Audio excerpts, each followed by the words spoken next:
অভয়াপুৰী এটি দুৰ্ভগীয়া পৰিয়ালৰ কৰুণ জীৱন গাথা। বঙাইগাঁও জিলাৰ অভয়াপুৰীৰ দেওহাটীৰ সঞ্জয় শীল নামৰ যুৱক এজন জটিল ৰোগত আক্ৰান্ত। জটিল ৰোগত আক্ৰান্ত বঙাইগাঁও জিলাৰ অভয়াপুৰীৰ দেওহাটীৰ সঞ্জয় শীল নামৰ ৩৫ বছৰীয়া যুৱকজন আজিৰ পৰা প্ৰায় ২ মাহ আগৰে পৰা দুয়োটা কিডনী বিকল হৈ পৰে। ঘৰখনৰ একমাত্ৰ উপাৰ্জনকাৰী যুৱকজনৰ এনে ৰোগত আক্ৰান্ত হোৱা বাবে পত্নী আৰু ৩ বছৰীয়া পুত্ৰ সন্তানৰ সৈতে সাধাৰণ জীৱন নিৰ্বাহ কৰাত অসুবিধাৰ সন্মুখীন হোৱাৰ লগতে বৰ্তমান আৰ্থিক ক্ষেত্ৰত পিছ পৰি চিকিৎসা কৰিবলৈ আৰ্থিক অসুবিধাৰ সন্মুখীন হৈছে। সম্প্ৰতি যুৱকজন বৰ্তমানে গুৱাহাটীস্থিত এপ'ল' হস্পিটেলত চিকিৎসাধীন হৈ আছে।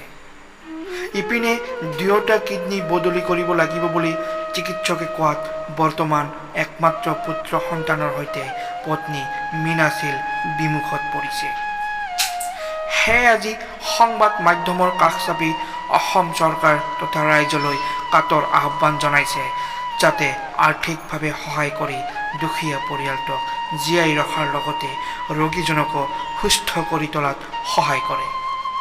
গতিকে কোনো সুহৃদয়বান লোকে যদি যুৱকজনক তথা দুৰ্ভগীয়া পৰিয়ালটোক সহায়ৰ হাত আগবঢ়াব বিচাৰে, তেন্তে আমাৰ স্ক্ৰীণত দিয়া একাউণ্ট নম্বৰত আপোনালোকে আপোনালোকৰ সহায়ৰ হাত আগবঢ়াই যেন।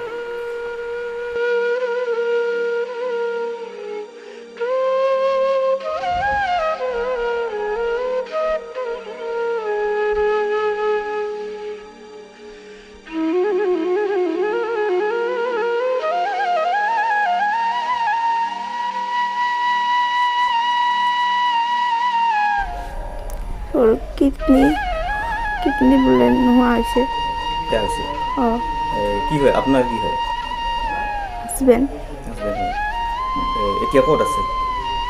গুৱাহাটীত। মানে কি ক'ব, মানে চলিগতক চাৱাৰ কাৰণে খানি সাহায্য, মানুহবোৰ ভাল হোৱাৰ কাৰণে কিডনি দুটা নোহোৱা হৈছে, সেইকাৰণে আৰু এখন কি ডক্টৰে কিডনি বদলাব দিছে? কিমান মান টকাৰ প্ৰয়োজন হ'ব? 12 লাখ মান। 12 লাখ মান প্ৰয়োজন হ'ব। চৰকাৰক কিবা অনুৰোধ জনাব নেকি? চৰকাৰে যদি পাৰে খানি দিবা অলপমান। কিমান দিনৰ পৰা বেমাৰটো হৈ আছিল? বেমাৰটো ইমান গম পোৱা নাছিলোঁ, বেমাৰটা যে হৈ আছিল। হস্পিটেলত যোৱা কিমান দিন হ'ল? ৰবিবাৰে গৈছিল, ঘৰতে তেজ ওলাইছিল মুখেদি, এনেকৈ হস্পিটেল লৈ যোৱা হৈছিল। মানে হস্পিটেলত যোৱাৰ পিছত মানে গম পাইছে? এতিয়া কোন হস্পিটেলত আছে? এপ'ল' গুৱাহাটীত। আৰু এই পেচেণ্টজনৰ নাম কি? সঞ্জয় শীল। ঘটনাটো আমি জনামতে তেওঁ মানে কিডনিৰ প্ৰব্লেম হৈছে, তেওঁ 2টা কিডনিও নষ্ট হৈছে। তাৰপৰা যোৱা ৰবিবাৰ দিনাখন বঙাইগাঁও ল'ৱাৰ আছামত লৈ গৈছিল। তাতে ডক্টৰে মানে চোৱা চিতা কৰি পৰীক্ষা নিৰীক্ষা কৰি গম পালে, আৰু গম পাই তেওঁক ইয়াত নাৰাখিলে, গুৱাহাটীৰ এপ'ল' হস্পিটেলত ৰেফাৰ কৰি দিল। এতিয়া তাতে ট্ৰিটমেণ্ট হৈ আছে তেওঁ। এতিয়া ঘৰৰ মানুহখিনি আলোচনা কৰি ঘৰৰ মানুহে কিডনি এটা দিয়াৰ কথা কৈছে। কিডনিটো দিয়াৰ পিছতো মানে 10-12 লাখ টকা মানে প্ৰয়োজন হৈছে। তেওঁলোকৰ অৱস্থা একেবাৰে বেয়া। আমাৰ এই বেটেলিয়ান গেটতে এখন সৰুকৈ দোকান দি চলি খাই আছিল, আৰু সৰু এটা বাচ্ছাও আছে, 3 বছৰ হৈছে তেওঁৰ বয়স। গতিকে ৰাইজে যাতে অকণমান বাচ্ছাটোৰ মুখলৈ চাই দেউতাকৰ ট্ৰিটমেণ্টৰ কাৰণে অলপমান সহায় কৰে যেন, এয়াই আৰু ৰাইজৰ ওচৰত। চৰকাৰক মই ক'ম, আমাৰ মুখ্যমন্ত্ৰী হেমন্ত বিশ্ব ডাঙৰীয়া আৰু স্বাস্থ্যমন্ত্ৰী কেশৱ মহন্ত, তেওঁ যাতে এই বাতৰি থুৰে দিয়ে, যিখিনি সহায় কৰিব পাৰে অলপ সহায় কৰি দিয়ে যেন। আৰু